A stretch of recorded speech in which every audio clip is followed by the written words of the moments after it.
Guys, good morning and welcome to Jason Tomakas Realty.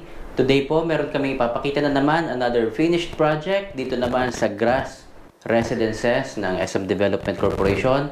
Yung Grass Residences, connected po yan sa SM North EDSA. Ang ganda ng location, very accessible.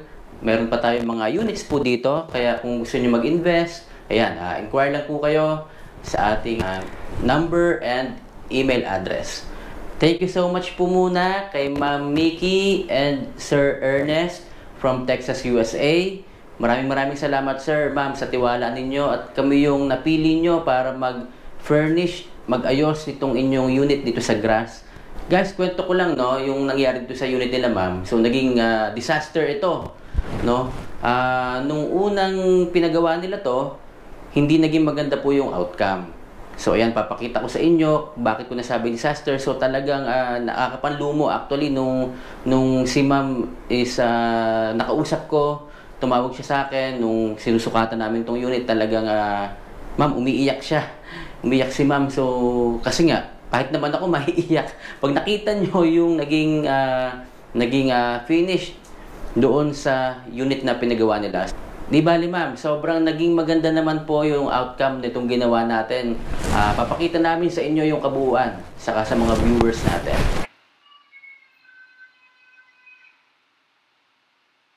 Guys, ito yung nangyari. Nung pinagawa nila ma'am, sir ito, so ito yung unang naging outcome po. Ayan. So pinalitan nila ito yung overhead cabinets. And then yung under-counter cabinets, pinalitan din nila. Pero ito po yung kinalabasan. So, sobrang naging hindi maganda po yung nangyari dito sa unit nila ma'am nung unang nilang pinagawa. Ayan. Makikita nyo naman po yung cabinets dito sa living area. Ayan. Di rin po maganda. And then, tingnan nyo naman po ito. Sobrang nakakapanglumo kasi talagang ginastosan to nila ma'am. Sila yung namili ng mga kailangan. Ayan. So, lahat po ito kailangang alisin. Papalitan po talaga ito lahat. Pati pagkakabit ng pintuan, mali din. Ayan. Ito yung kitchen po nila. Then, sa ating toilet and bath, puntahan natin itong sliding door, mali rin. And then, transparent pa yung nilagay nilang sliding door. So, kita ka sa loob. And then, itong cabinet sa taas. Ayan. So, halos katulad ng sa kitchen. Mali din po yan. Ito, sobrang taas naman ito, guys. Itong sink. And then, tingnan nyo yung ilalim. Yan. Kailangan po yung palitan. Then, itong sa may spotlight natin dito o yung ating pin light. Mali din po. Also, dito sa bedroom. Grabe.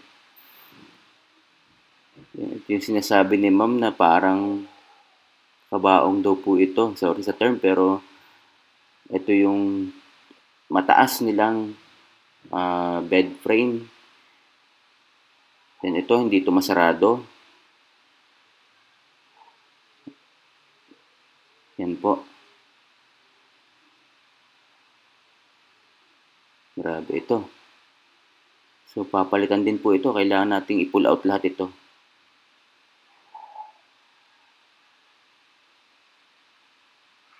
Then yung cabinets dito, yung drawer dito sa ilalim ng kama, ginawa nila, pero check nyo naman guys. Ayan. So, papalitan po talaga ito.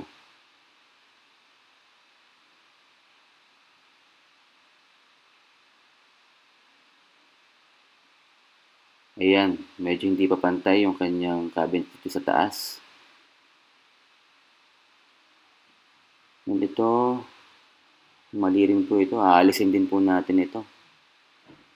So and guys, kailangan nating ayusin to lahat and check nyo po yung magiging outcome ng unit ni ma'am after naming ma-renovate.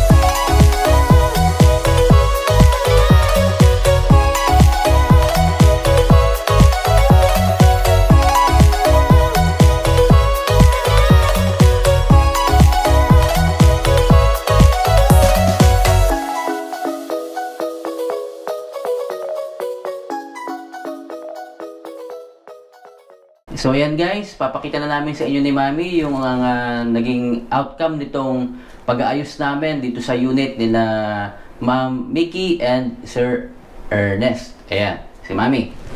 Hello, good morning! Hello Ma'am Mickey and Sir Ernest. Ito na po ang pinaka-iintay natin na sandali. Ayan. So, ito na po ang naging outcome ng ating unit. So, talaga namang before, talagang tayo ay nakipagtulungan kami sa inyo dahil dito sa naging nangyari sa inyong unit. But, ito na, mapapalitan na ng dreams ang ating nightmares. So, ito na po, no? So, dito sa ating kitchen, yan. So, before, talagang hindi ko ma-explain kung anong gustong mangyari dun sa kanyang mga cabinets, but now naayos natin. Ayan, so bago na yung kanyang mga cabinets dito. Meron tayong overhead cabinet. So talagang ito ipinalitan natin lahat. Palit lahat. Palit lahat. So we have finished this glossy type cabinets. Yan, so request ni ma'am ang gold handles. So ito naman ang ating kitchen. So yan, pinalitan din natin to. This is our white countertop.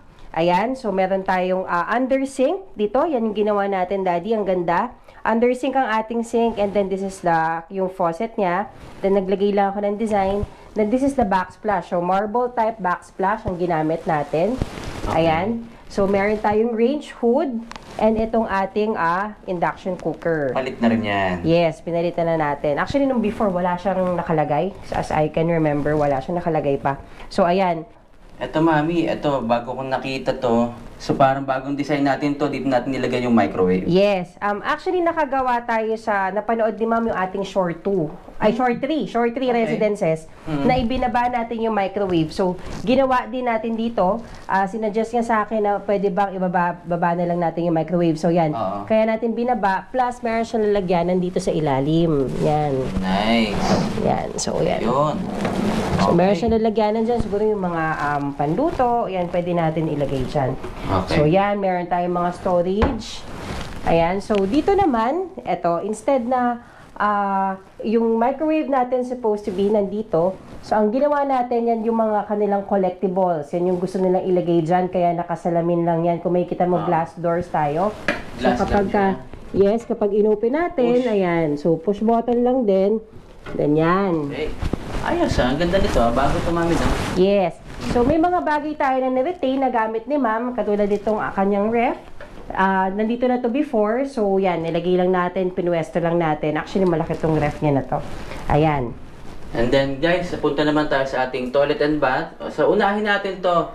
Guys, ito dati naka-sliding din pero hindi sobrang sablay talaga nung pagkakagawa. So, lahat talaga to inayos namin. So, ayan. Ginawa na rin na sliding. Yan. So, meron tayong barn type. Sliding door na may mirror. Ayan. Okay, yeah. So, at least ito, hindi na ito mababasag, ma'am, at hindi ka nakita sa loob. Kasi yung dating ginawa, kita ka sa loob kapag nag-CR ka. See-through. So, ayan. So, ito, Daddy, makikita mo. If before makita nyo, iba yung tiles dito. Yan, binago na rin natin. And maayos na yung pagkakagawa. Guys, ito before, sobrang kapal nung pagkakagawa nila. Naalala ko, ito. Talagang tiniktik namin ito lahat. Yung mga, natin, yung team natin. So, pinalitan po yung tiles. Then, ito. Yan, binago natin to. Ginawa natin siyang mirror cabinet. Yan, may storage siya dyan. Ayan, tapos ito, binalitan na rin natin. So, hindi naman maglalagay ng washing machine si ma'am. Kaya itong counter natin is binuo natin.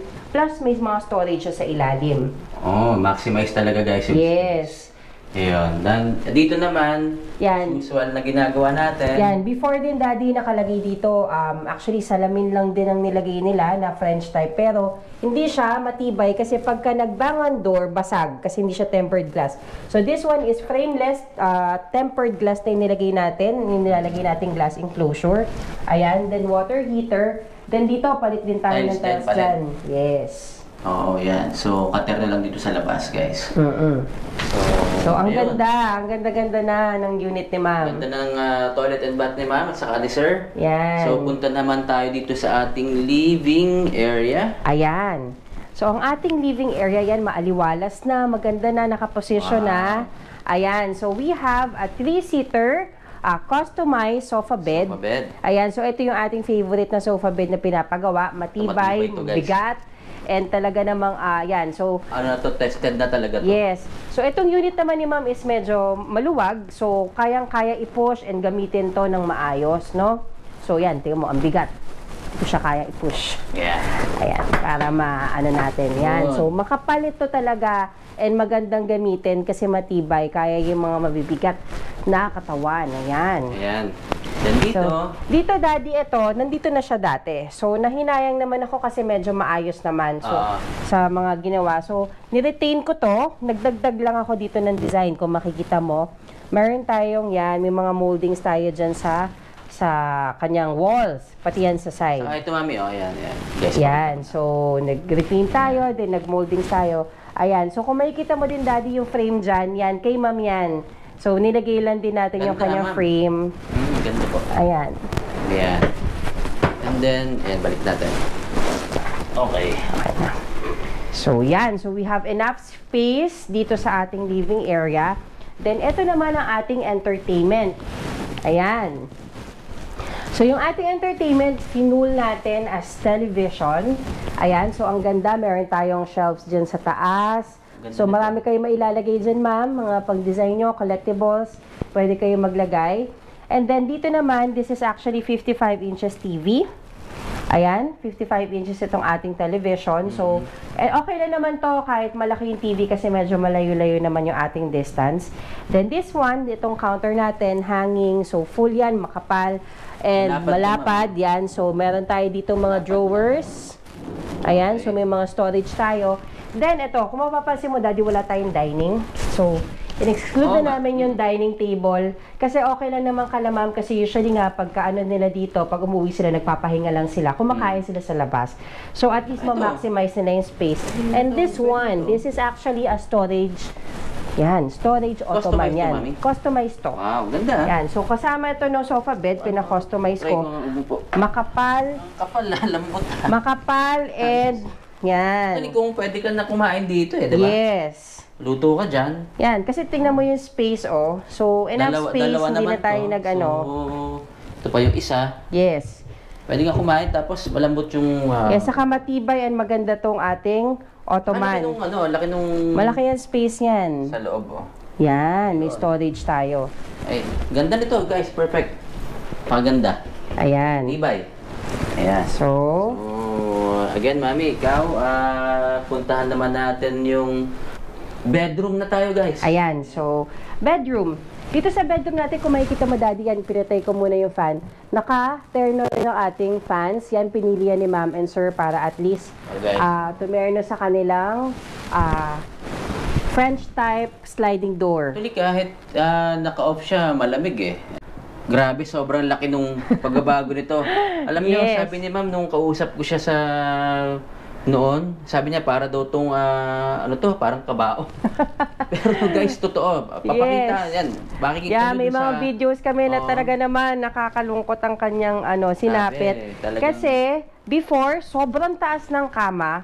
Then pag inopen mo, kahoy pa. Wala pang kahit anong Ito pintura o guys, laminate. kahoy ito na ano lang. Ayan, makikita niyo doon sa Yes. video kung pwede niyo mabalikan. Ayan. Ayan. So, eto, may space tayo dito sa walkway natin. Kaya dito tayo naglagay ng drawer. So, ang ganda, di ba? Bago ito. Tapos So, dito, meron pa rin. Yes. So, pinaikutan natin ng Yan. Pwede yung mga luggages yes, dito, dyan guys. yung mga luggages, kakasya dyan. Ayan. Tapos ito pa. So, minaximize natin yung space ng bed. Maximize talaga. Ayan.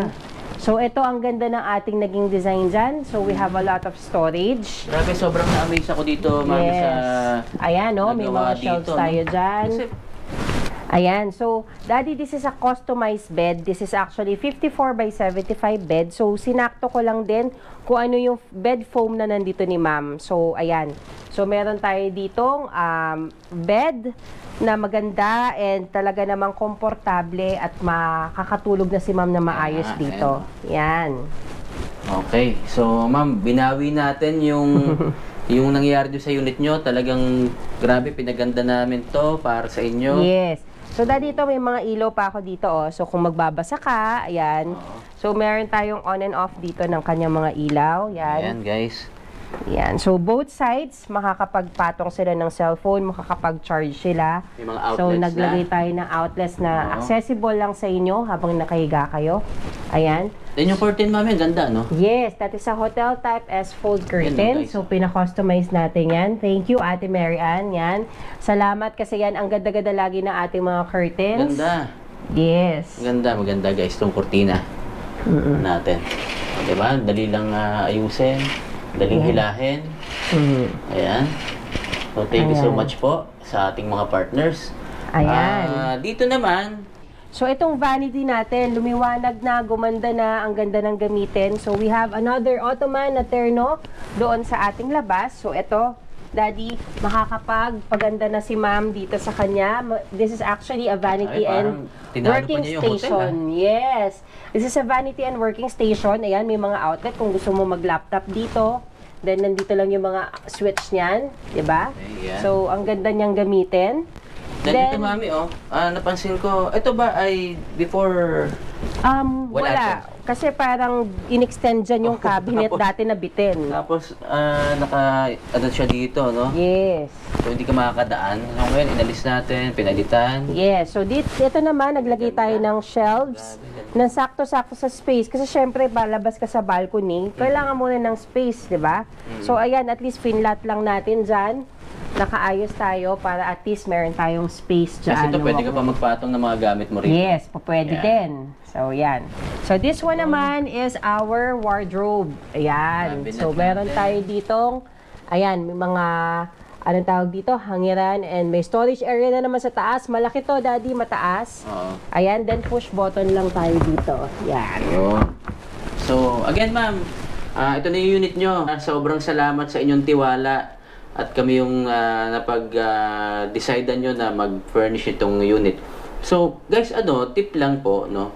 Kung magpapa-furnish kayo ng unit, siguraduhin nyo po na talagang skilled yung mga pangkukuha nyo gagawa. Katulad nung kay ma'am, parang nirefer lang nung kaibigan ba? And then, pinagawa nila sa unit. Actually, tinanggal nila yung kitchen, yun yung naaalala ko. Bagong-bago po yun, pero nag-decide si ma'am na tanggalin at ang akala niya talaga magiging ganito yung magiging itsura, pero sobrang layo po doon sa iniisip niyang design. So, nasayang yung efforts niya kasi sila yung namili ng mga gamit, and then binayaran niya yung labor na ang laki-laki rin.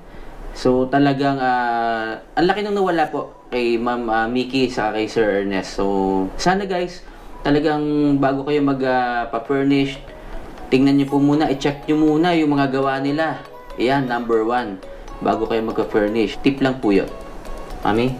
Ayan, so thank you Ma'am Nikki and Sir Ernest sa pagtitiwala niyo po sa amin. Talaga pong mahabang proseso ang pinagdaanan din natin dahil nga sa pag-alis ng mga gamit dito, but still naayos natin, napaganda natin, and ito na po ang naging outcome. So waiting na lang sa inyong unit niyo na umuwi kayo at makapagpahinga kayo dito sa unit niyo dahil very comfortable na po, makakatulog na kayo Ma'am and Sir. Ayan, so thank you din sa ating mga partners, Ao and Getty GJ. Salamat po dahil po tulungan nyo kami dito sa ating pagpapaganda ng units at sa ating mga angels, Daddy. At malayo tayo pero pinuntahan natin ito ng mga angels natin, LJ and Kim. Salamat sa inyo. Thank you so much guys. So, napakalaking tulong natin sa mga kliyente ninyo, sa mga nagpa-furnish sa atin. Maraming salamat po. Doon po sa ating mga first-time viewers, subscribe lang kayo sa ating channel, Jason Tumakas Realty. May mga tips po, project updates, and mga furnishings na pinapakita rito. So, magkakaroon kayo ng mga ideas. So, huwag niyo pong kalimutang i-share din kapag gusto niyo i-share, like, and comments na rin po kayo. Again, thank you so much po. At tuparin niyo po palagi ang inyong mga pangarap.